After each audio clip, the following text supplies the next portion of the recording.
CURES is sponsored by Wheeler Health's Better Choice program. More at wheelerhealth.org. Helping you lead a healthier life. This is CURES. Hi, everyone. I'm Kara Sundlin, and welcome to CURES, where we explore the cutting edge of wellness for our mind, body, and spirit. Certainly a big question if you've got teens is how do you talk to them about the tough stuff, whether it be sex, drugs, alcohol, or other things. Our resident child psychologist, Dr. Laura Saunders from the Institute of Living in Hartford is here, and she's got some great ideas on how we do this the right way. So parents, get out your notepad. Dr. Saunders, thank you for being with us. Thank you for having me, Kara. So I don't know if this is true, but it seems like we didn't talk about a lot of stuff with our parents growing up that maybe we either want to or have to with our kids now. So there's one other thing I want to comment on what you said, because these are difficult conversations, right? There isn't necessarily a right way and a wrong way unless you've done something to shut the whole thing down. And yes, you know, these are not necessarily conversations our parents had with us, but it meant that we sometimes were lacking critical information and lacking the ability to go through the steps of problem solving, all because of either fear or worry or confusion or, you know, other things. So, and listen, I am not advocating that parents be their child's best friend, right? They need their own friends, but it is our responsibility as parents, as our kids get older, to provide support, guidance, and at times some boundaries and limits. Yeah. So a CDC survey that you sent says that 77% of parents think their teens have the social and emotional support they need, but only 28% of the kids feel the same way. So there's certainly a disconnect. So what is the secret to getting our teens to open up to us? So it starts with a few core things, and we're going to go through a bunch of them here, but it starts with a few core things. And one of them is finding a way to connect. Oftentimes it comes up because there's an event or an incident or a trigger or a precipitant or something that sort of sparks the conversation. You know, so that's how we start, right? It's time and space. I would say I love car rides. Sometimes it's late at night. For some people, it's first thing in the morning. For some people, you know, it's eating dinner, and that's a good time to talk about something. Knowing yourself, knowing your child, knowing your family, and you come up with some of the better times to connect with your teen. Yeah, I think sometimes the car is a great way because you don't have to have eye contact. And so let's just talk about some of the difficult things. Let's say you feel like you need to talk to your kids about sex, and yet we know they can Google lots of stuff, but that's an area you want their information. And that's a conversation that I think almost every teen would be like, oh my gosh, how do I get out of this car? But what's the right way to do that? Well, I actually think it's important for you to rehearse what you're going to say. So you either rehearse in your own head or rehearse with your partner, rehearse with a close friend or with a sibling, you know, for you to kind of rehearse. You want to hit a couple of core points, and you also want to wait for your child to ask questions.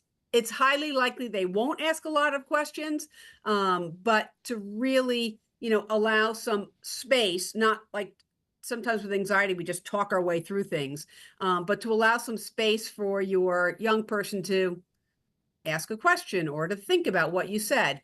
But it's to hit some core points and practice it in advance. And part of that is because you said one of the number one things we have to do is stay calm. Easier said than done.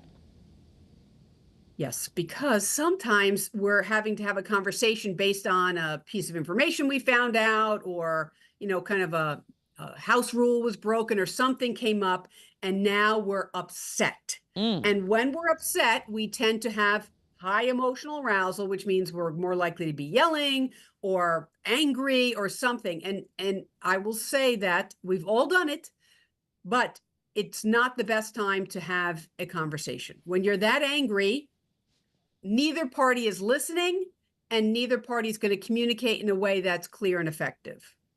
Yeah. So that's hard because sometimes we feel like we've got to fix this right now. Like maybe you did get that piece of information. Like for some reason you saw a text or you found something in the house that you were upset about that means something, you know, that maybe they were drinking, or you found, you know, you've heard someone called you and said, I hate to tell you this, but I saw your teen somewhere they're not supposed to be, or whatever. I think the gut reaction is to get them from wherever they are and be like, let's handle this right now. Do we need to understand that it's okay if it marinates for a day or hours, or it maybe isn't as urgent as we think it is? Yeah, unless it's a safety issue, right? So safety issues need to be addressed fairly quickly. Yeah. But minus a safety issue, I do think it can be helpful to sit on something for a little while, think about what you want to say, think about the angle that you want to take, find a good time, and not just like bombard them right in the middle of when they're doing homework and they, you know, they're flustered or they're frustrated, whatever. You know, it's to take a little time. So barring safety issues, I think taking some time, that's sort of under the, you know, what's a good time to connect. So taking that time, thinking it through, and really then stepping into it, because it's so easy to avoid it. Okay, so let's talk about, we're going to go through some of these tough subjects. We just talked about sex. I want to get to drugs, alcohol, all those things. But if you feel that you should have this conversation, back in the day when we were growing up, it was like the birds and the bees, and I don't know that we got that much information, but should we have a conversation about sex? And if so, what does that sound like? So I do think it's important to talk about that. You know, schools go over what's called sort of structure and function. These are the parts that you have. These are the parts that he or she has. So that's the structure and function. But it's also a time for you to really impart your values about what you believe in. And values are not necessarily religious values, but they're sort of like family values, what you hold to be important. And so that's a time when you communicate your values. What you have to learn to accept as a parent, especially a parent of a teen as they get older and then become a young adult, is they may not share your values. And so that's a really hard thing to swallow for a parent, because it often makes you feel like you failed in some way. But what you want to do is impart your values in those conversations. So should we be asking if they are sexually active? Are we entitled to know lots of things, or we're not entitled and they're like, Mom, Dad, I don't want to talk about this? Well, you can ask those questions. I don't know that you'll always get truthful answers. And that's why I like to often speak in an assumptive way. So, you know, you just assume, right? It's the way when you do motivational interviewing. You don't say to a teenager whom you're fairly certain is using substances, do you use substances? You say, are you using substances 3, 4, or 5 times a week, right? You ask it in an assumptive way. Okay. Or you ask it in such a way that, I know that kids your age, 16, 17, 18, whatever it is, I know that kids, you actually should have that talk before then, but I know that kids your age, and I know that you have a serious relationship, often engage in physical intimacy and sexual intimacy. And I just want to, let you know that if that's happening in your relationship, I want you to be safe, and I want you to, have somewhere to go for protection. I mean, again, imparting your values. So you're not going to get like, yes, I'm doing this. No, I'm not doing this. You're talking in a way that sort of assumes what the issue is, and then let's put an action plan together. Okay, so what about if you're in a relationship with a husband and a wife? The old-fashioned way is, okay, the guy talks to the guy and the girl talks to the girl. You may not have that situation, but does it matter? Or should you both talk to them, or that's weird? Or does it matter how or who's having the conversations? I think we need to think about any of these conversations as not like an inoculation, right? An inoculation is you get a shot and then you're inoculated from that. These are not inoculations. These are ongoing conversations. And I do think it's helpful if, parent A has some discussions about it, parent B has some discussions about it, because they might approach it from different angles. They might have different styles of communicating. And you don't want it to be just a one and done conversation. You want these to happen intermittently, because that's how you make it easier to talk about other uncomfortable topics, right? So we don't just talk about something one time. Yep, I had that talk on vaping. Vaping's bad for you, causes all these problems. We don't have to talk about vaping again. No, you have to talk about vaping on an ongoing basis because the temptations are constantly present for our young people. So it is okay, I think, that if both parents tackle these conversations, and sometimes one parent is closer to their child than another parent, but it's still kind of a shared responsibility. How do you handle when maybe you got the information out, but the child says, okay, but you promise don't tell dad, or you promise don't tell mom? So I think that is a big old trap. And in that trap, it starts to build leverage, splitting, and secrets. So that doesn't mean that right now I'm going to run and tell my spouse or partner, but I'm going to want to build in a time frame. So I understand that right now you don't want me to tell your other parent, but I do think it's important that he or she knows. So we can wait a while. We can decide that I tell them, or that you tell them, or that we tell them together. But I worry in those situations because that becomes a trap for splitting, and then it becomes some mistrust between the two parents. Okay, so you don't keep the secrets, and you don't agree to keep the secret and then just go tell your partner. That definitely not. Okay. No, but you build it in, right? I'm not going to tell them right now, but listen, this is something that your father, your mother, your other parent needs to know, your guardian, whatever. They need to know this. So we can sit on it for a little bit. We can decide how we want to tell them. Do you want me to tell them? Do you want to tell them? Right? We can come up with different things. But I think that it's a trap, and leads to kind of splitting in a relationship. So the other thing you say is just a technique. Whoever's doing the talking we should be asking more open-ended questions rather than pointed questions.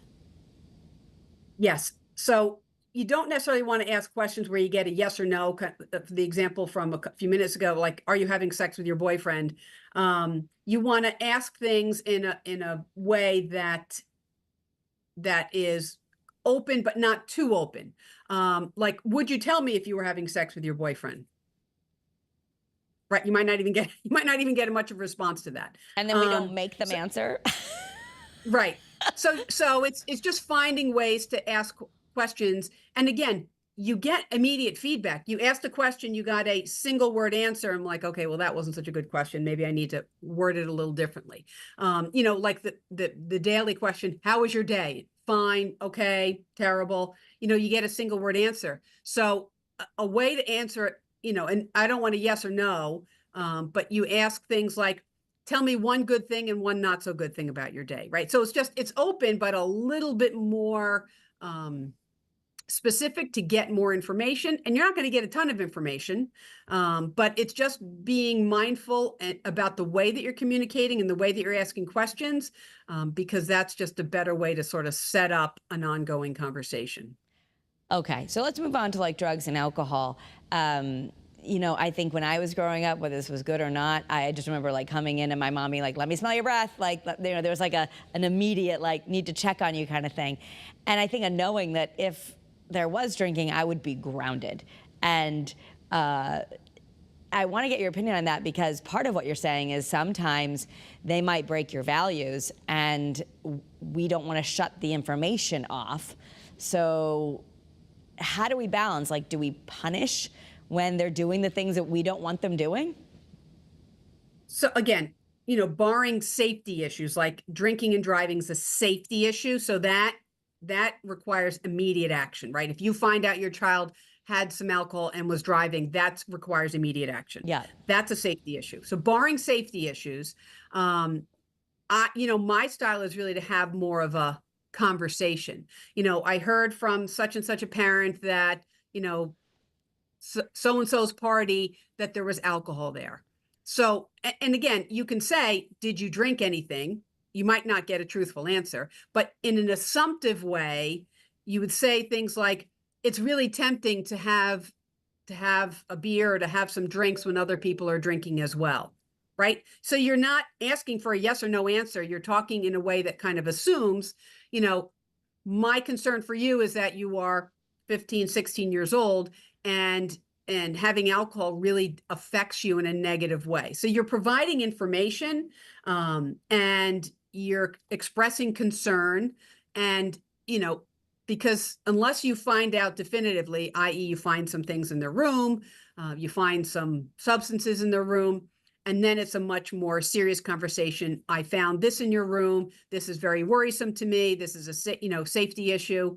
And then talk about, next steps. I really want to focus more on problem solving and managing conflicts and keeping lines of communication open, as opposed to the first step is throwing consequences. I mean, sometimes consequences are needed if there's an ongoing breaking of the rules or the boundaries.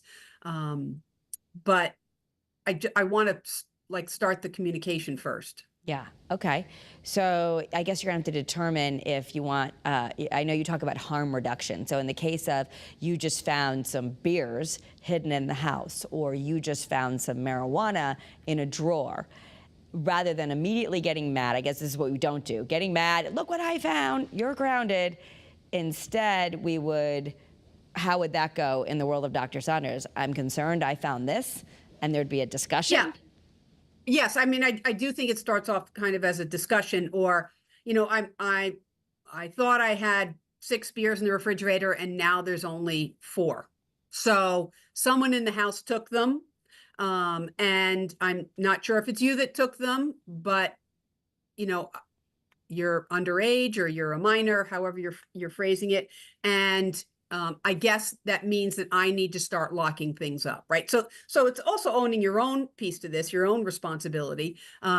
Again, you may want to force your child to say, yes, I took them. I think that just leads to a lot of power struggles. So you're asking things or doing things in an assumptive way. You're assuming that it was them, and now you're letting them know you've identified the issue, i.e. 2 beers were missing from the fridge. And now it means I have to lock things up, and, drinking alcohol at your age is a safety concern, right? So you're identifying what the problem is. And what about when they go, Mom, I'm in high school. High school, there's parties, everybody drinks. It's no big deal. What's the answer? So that everybody's doing you're coming back to your value system. And right. You're coming back to your value system. So I think at this point, and that's really very age dependent. Yeah. You have to go with what you feel is best for your child. Yeah. Or your family. Listen, we have a, family history of alcohol problems. I'm very concerned about you drinking alcohol at a young age. I understand everyone's doing it. But we have a history of alcohol problems in our family, and I'm very concerned. And we need to continue to discuss this. Okay. We're going to continue all of these questions and more in just a moment. I got to take a quick moment to hear from one of our sponsors. Take a listen. Struggling with gambling? Wheeler Health's Better Choice program offers personalized support and treatment to help you regain control. Visit wheelerhealth.org to learn more and take the first step towards recovery today. All right, and we're back with Dr. Laura Saunders, child psychologist at CURES. As we're talking about how do we talk to our kids about the tough stuff. Dr. Saunders, let me ask you this. What is the best way to avoid a power struggle with teens? Because I know you warned us about getting involved in a power struggle. Yeah, I mean, it's like, yes, I did, no, I didn't, yes, I did, yeah, yes, you did, no, I didn't. All right. I mean, that's why I'm not looking for, someone to say, yes, I did this, admit their guilt if that's what you're looking for.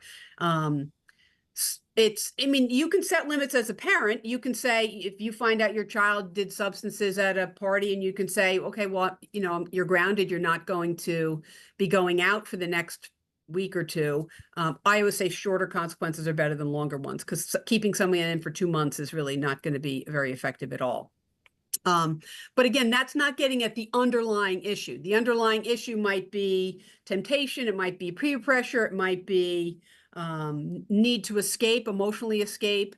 There's all sorts of things that are, might be driving it. And I don't know, I always like to get at what's underneath it. Yeah. And so that's really an important part of the discussion as well. And so you would want to say, like, well, how did you feel when you were doing those things? Or how do you feel now? Are you going to try and do that again? And when they're honest and say, yes, I'm going to probably have beer again, or drink again, or do pot again, or any of those things, then what? I mean, at that point, again, you're going to have to say, well, then, I can't give you driving privileges if you're going to be using substances. I can't, I need to monitor you more frequently. I mean, I look for the additional things like, so now it seems like it's hindering their functioning. Now their grades have dropped, now we're seeing the after effects. Okay. I worry less about the occasional teenage poor judgment because we've all done it, right? Some of that is good, but I do think it's important that teens know that I'm on to you, right? Don't think you're pulling something over on me. I'm on to you. I'm monitoring you.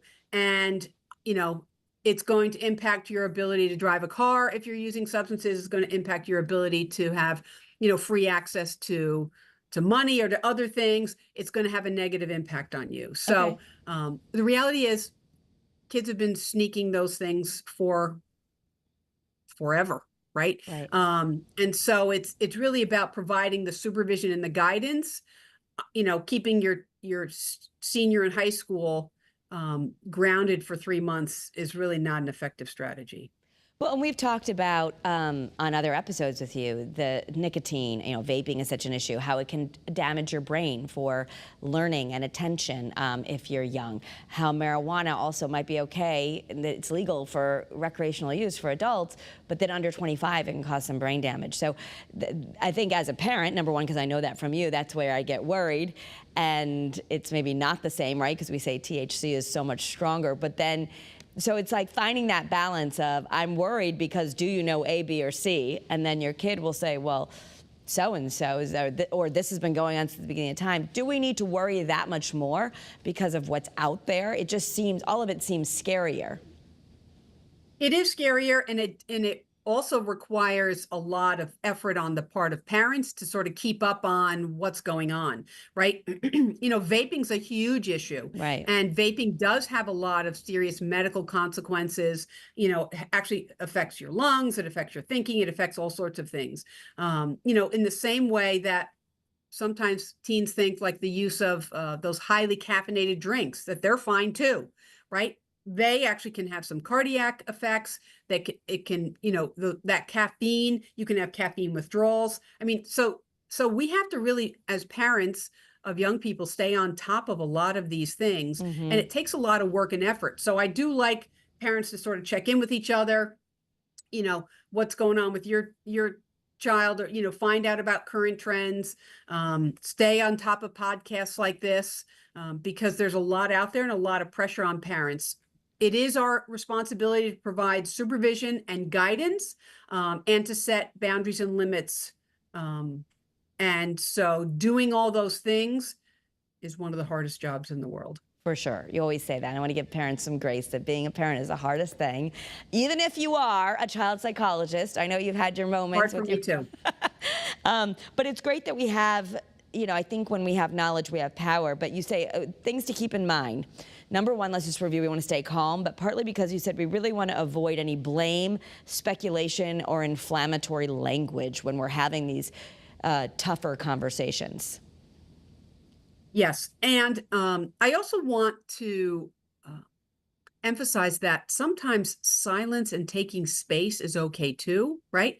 You bring up a topic, it's a bit of a heated topic, and to let your teen take some space and sit on it, sometimes you need that as well. That's different than isolation. Like now they haven't come out of their room for a week, and we haven't revisited this for a while. That's a little different, but taking some space and, having some silence to think about things and reflect on things can be very helpful. I think it's also important to be patient, right? To be patient with yourself, to be patient with your teen. We're all learning in terms of how to manage some of these things. I mean, social media and the pressures of social media is different now than it was 10 years ago. So it's to be patient with yourselves, as you said, to give yourself the grace as a parent that you're trying your best to keep on top of things and you find something out. And then what do I need to do to take the next step to address it with my teen or deal if it's a problem? Right now, it's a problem means that it's hindering their functioning in some way. Now it's a problem. And so now I'm going to have to take steps to address it. I want to mention we had, our sponsor a moment ago talk about gambling, which we've done another podcast on, that especially with young boys, this was new to me when I first started researching for that show, but because there is some legalized forms of online betting now, and young kids are getting their parents' credit card or they're opening, I mean, there's stuff that we might really realize, just even betting and things like that. That's another conversation we need to be having. Absolutely. I did a checking in segment on, I think, Great Day at 9A on that. And it's actually becoming a very serious issue. I think 6% of Connecticut, college age, which could, you don't have to be in college, but college age kids have a problem with gambling. Why you might say 6%, but that's, that means that they have a significant problem. There's another great percentage of individuals that are spending money that they probably don't have on gambling. A lot of it's online gambling and sports betting.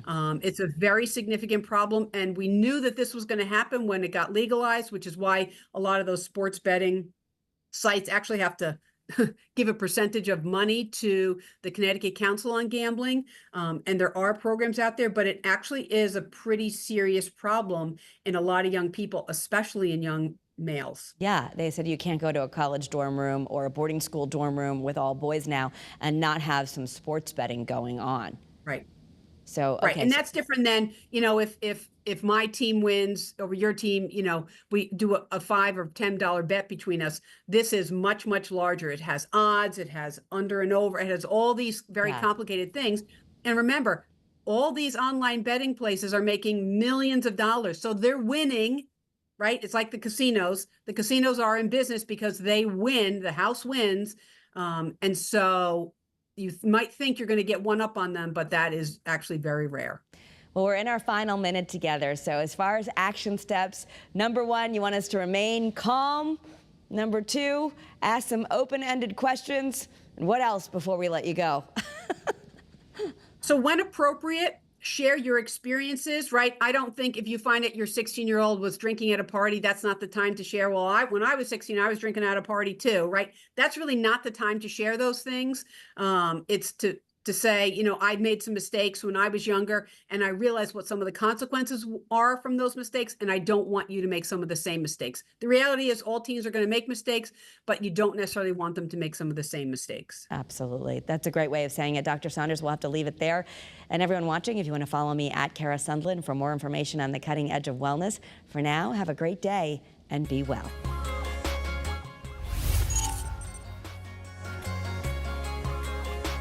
CURES is sponsored by Wheeler Health's Better Choice program. More at wheelerhealth.org.